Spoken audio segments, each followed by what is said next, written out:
guess I am. Gay, I'm gay, I guess. Our very own homosexual.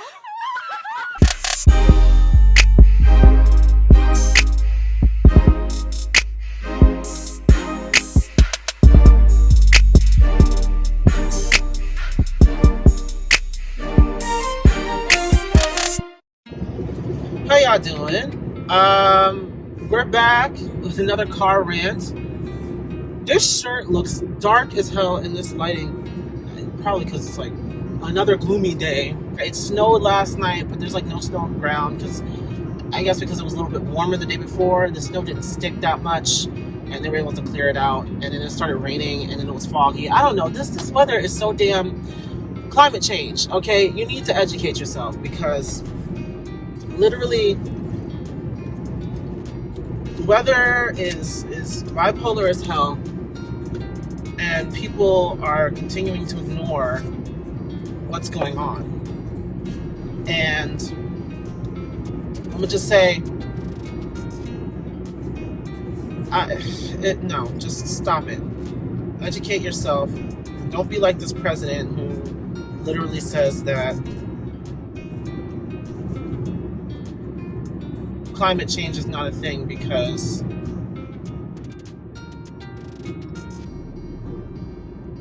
it still snows outside. Or whatever he said. He said some stupid shit. Anyway, so this video I'm going to be briefly talking about something that has been lying heavy on me ever since a long time ago. It's been a long time coming for this video, and honestly I just felt like I should rant about it because it kind of irritated my spirit. Recently I watched this movie, and the thing is like I don't watch a lot of LGBT movies or TV shows or anything like that because most of them suck.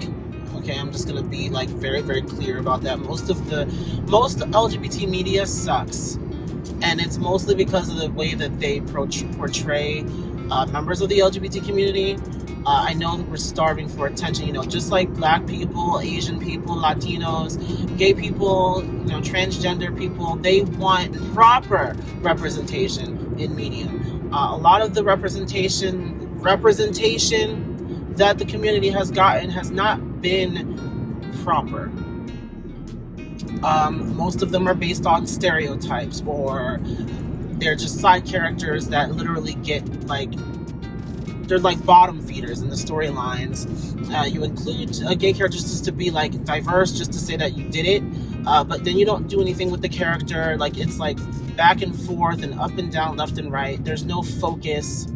A good example of that is Empire.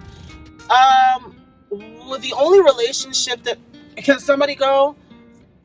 relationship that was actually developed for Jamal in Empire was goddamn the last one that he had with the British guy. I forgot what his name was, but I hated that in the beginning of the show, the first season, he's dating this guy Michael, played by the very, very handsome Rafael de la Fuente.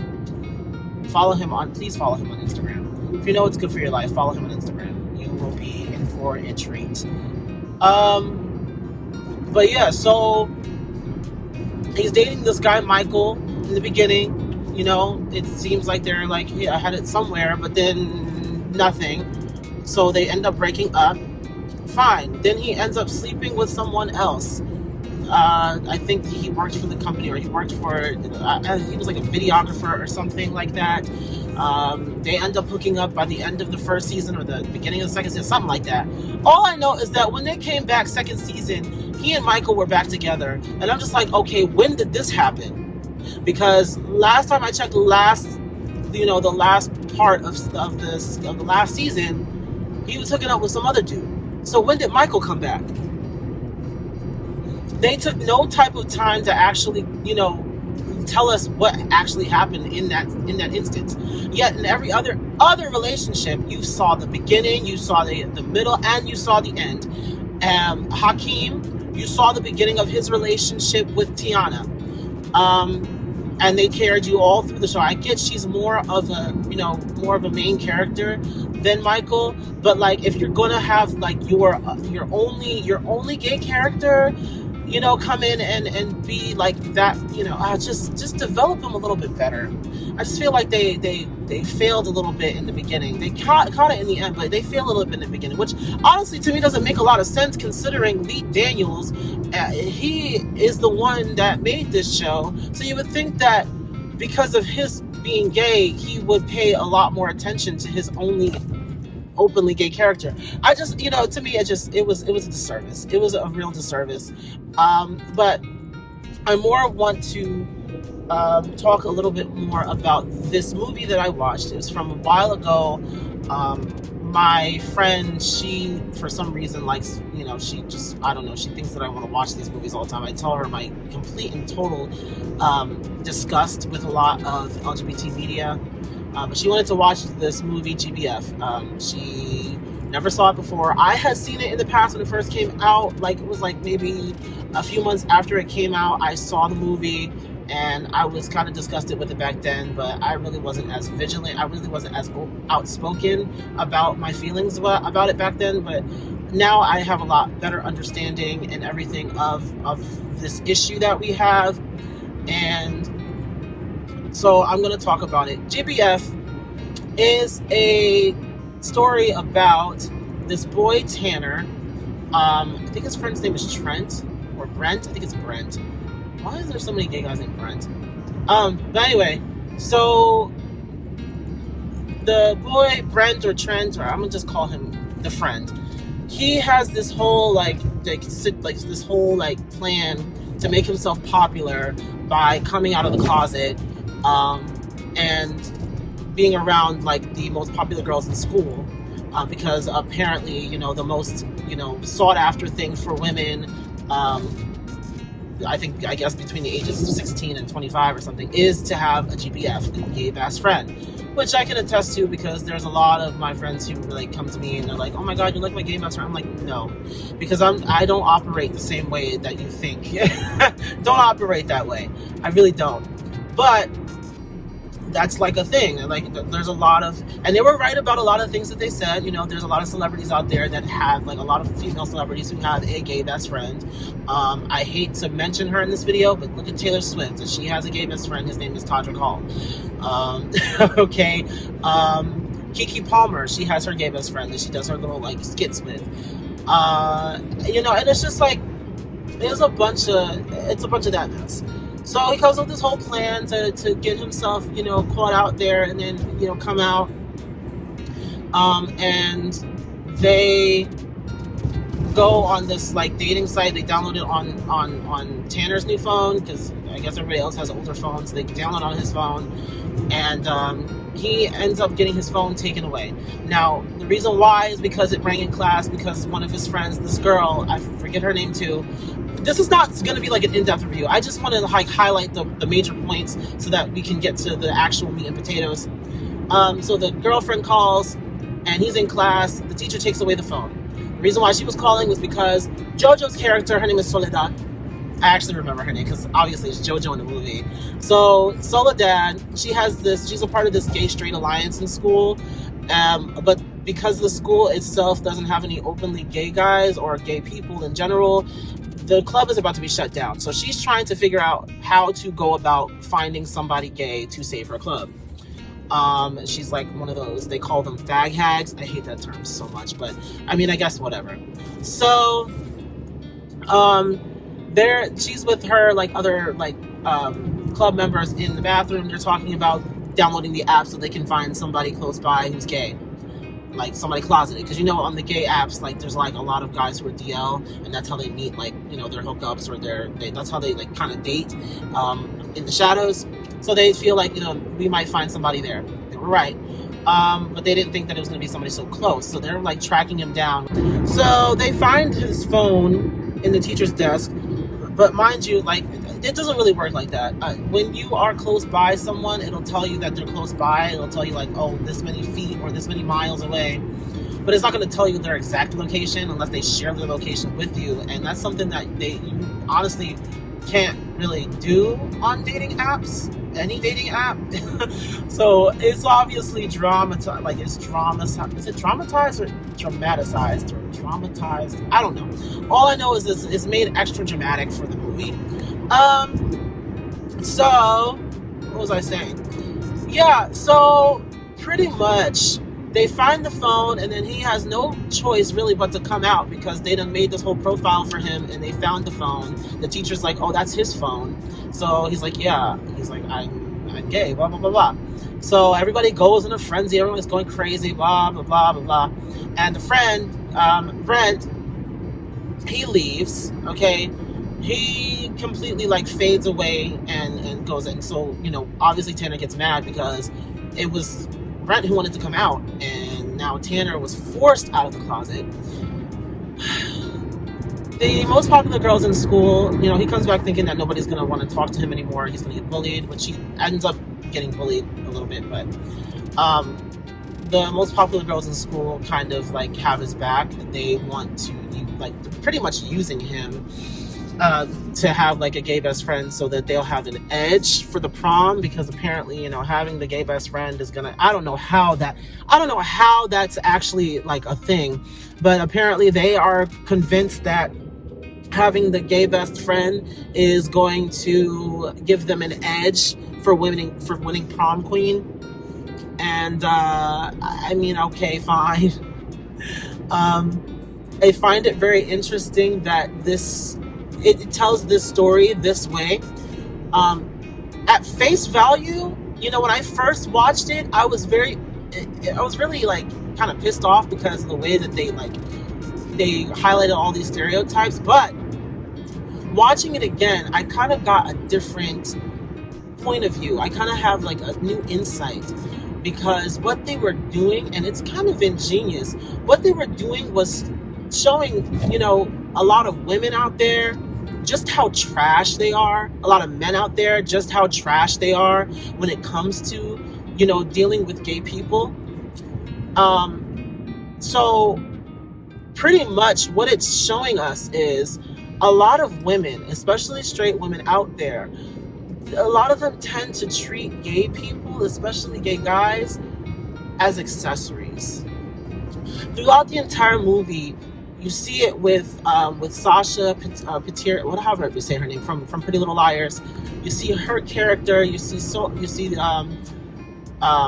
oh God, what is the black girl's name? Her name is so like difficult, but I remember she's in the Mindy Project. And then the other girl, the Mormon girl, you see them kind of trying to get him to be the stereotypical gay person so that they can look better, you know, standing next to him, or with him standing next to them. And it's just like, after a while, he kind of gets tired of it. And he's like, I don't feel like being everybody's, like, you know, accessory. I don't feel like being treated like an object. Like, I'm a person. You don't even sound like the ones on Bravo. We can totally gay you over. It seems that many of you girls are treating Tanner as more of a prize to be won than an actual person who has feelings and everything else. I'm just a person who happens to be gay. And that's the thing. Like, that's kind of where this movie takes us. And I kind of appreciated it, because, yeah, obviously no person, you know, gay, straight, black, white, no person wants to be treated like an object solely because of the person that they are. You see it a lot in media when they cast a black person, and the only black person in a show, just to fill some type of quota. You know, I mean, and the same thing happens with gay people. And again, back to the whole accessory thing. So many gay people, like, are treated like accessories by women who have like some type of power. You see it in the celebrity world. You see it in Hollywood. You know, a lot of female celebrities have a gay best friend. And you see them standing there and they're just cheesing, you know, they're just happy to be a part of everything. But all in all, it just always seems a little bit disingenuous, because their entire thing is that they are their gay best friend. And they have to be all extra flamboyant. They have to be this, they have to be that. It always kind of goes like that, and it's kind of irritating. So this movie highlights that and makes it known, and honestly, it's kind of like bringing awareness in kind of like a comedic way how a lot of gay people are treated by straight women, and of course other guys. One subplot of this movie is that the Mormon girl, her boyfriend, secretly wants to hook up with Tanner. Granted, Tanner was like, kind of into him, but not in like the way that he wanted to actually get with him, or maybe he did, whatever. But it wasn't something that he actually wanted to do because he's friends with the girl. So he obviously doesn't want to, have sex with her boyfriend. That's just one of those things too. Like a lot of DL guys, they go and they kind of act like they are, straight. They date girls and stuff, but on the low, they're trying to hook up with other guys. And a lot of times it does end up being the straight guy, the girl's gay best friend. One instance of this was in the movie Animal with Keke Palmer and Liz Gillies. Actually, I think that the guy who plays, oh my god, I just had an epiphany. The guy who plays Brent in this movie actually played the gay best friend in Animal. Oh my god, I think they're the same person. It's funny how I just kind of drew from straws, because this is a rant, so obviously I'm pulling things out of my ass. But I didn't even realize that was like a connection. Oh my god, I'm low-key a genius at this. But yeah, so he played the gay best friend in the movie. Liz Gillies was like the leading lady, fine, and Keke Palmer, she was like the friend, but like she was also the stepsister of the main guy, the main guy, and the main guy, he actually had Liz Gillies pregnant in the movie. This is spoilers for anybody who hasn't seen Animal. I mean, it's kind of like a low budget horror film, but it wasn't that bad. It was actually pretty good. I only watched it because it was obviously Liz Gillies and Keke Palmer, Queens of Nickelodeon, so I had to watch it. But tangent. So yeah, in that movie he has her pregnant, but then on the low he was hooking up with the gay best friend. Come on now, this is stuff that actually happens, and it was a nice little side plot, but it was also like, damn, this is actually something that happens in real life. It's kind of trash, but I mean, it is what it is. But going back to what I'm talking about when it comes to the way that gay people are portrayed in media, it's not just as the gay best friend or the accessory. For the storylines that actually portray gay people usually in better lights, there's always that sense of like, ugh, why? I feel like, before I go there though, I want to highlight one thing that was actually good about the gay best friend role, or rather the gay role in general. Shadowhunters. Woo! Magnus. That's all I gotta say. To me, one of the best queer characters being portrayed on television. One of the best. And Alec, another one. Alec was never somebody, he was more like the straight man. Like, he really didn't, no pun. But he was really more of the person that was like into what he was doing, like being a hunter, or being a shadow hunter, or whatever you want to call it. So he wasn't like ever into anybody, guy or girl. So it was something that they were able to play around with. But I do like the way that they portrayed him. Like, he didn't care. If it was, at first he was a little conflicted, obviously, but he didn't shy away from it either. Like, he knew what he wanted. Like, he knew that he was attracted to Magnus, so he went with Magnus. One of the best queer relationships on television. I can't do this. I thought we were doing the right thing, but this isn't it. You don't have to explain. Lydia, I'm sorry. You deserve to be happy. Okay.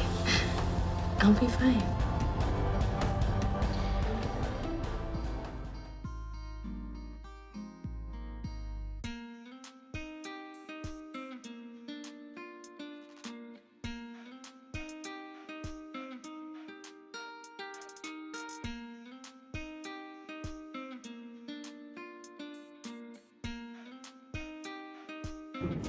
Hands down. I'm sorry, it is one of the best male queer relationships. I have to be clear about where I'm coming from. Male queer relationships. I can't really identify with female and queer relationships and how they go, but I do know that male relationships have a sense of they still have a sense of toxic masculinity. You wouldn't think so. Hold on, I'm coming into the parking lot and I'm trying to wrap this up. So you wouldn't think that they would have like much of an issue with that. But in the gay community, yeah, there is a lot of toxic masculinity and heteronormativity. I think that's a word, right? Yeah. Behavior, like a heteronormative behavior going on in the gay community. And it's sad, but it's the truth. You have all like these guys who come, they like have this macho kind of personality going for them. Fine, that's all fine, but don't, you know, try to make that whole thing a real situation. Like, why are we, you know, we're not supposed to be obsessed with gender roles, but even in the gay community, we're obsessed with gender roles. You know, there's always going to be the one who's a little bit more masculine, more dominant, and the one that's more feminine, a little bit more submissive. Me, myself, don't conform to any type of gender roles, which honestly makes it a lot harder to date. Because if you're not dating someone, you have to date somebody who also doesn't see the gender role thing. Oh my God. Oof. I almost didn't make it into the spot. Okay. You almost have to date somebody who's not like all about the gender roles and stuff too, because then it becomes like a whole thing where you're like, kind of not respected in your spot because of the fact that you have feminine qualities, you have masculine qualities. I have both. I will show you an example.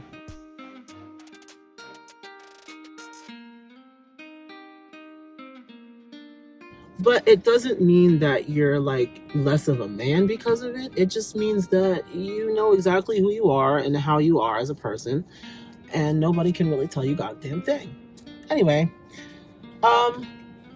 so this is a good way to go into my next point and my final point. Why is it that men portrayed in these shows where they are queer, why are a lot of the time we are portrayed as being predators? And I will leave you at that. I will leave you with that and continue on to part 2 of this video.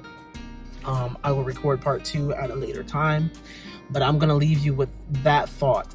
Why is it that a lot of LGBT media, especially the men, are a lot of the time portrayed as predators?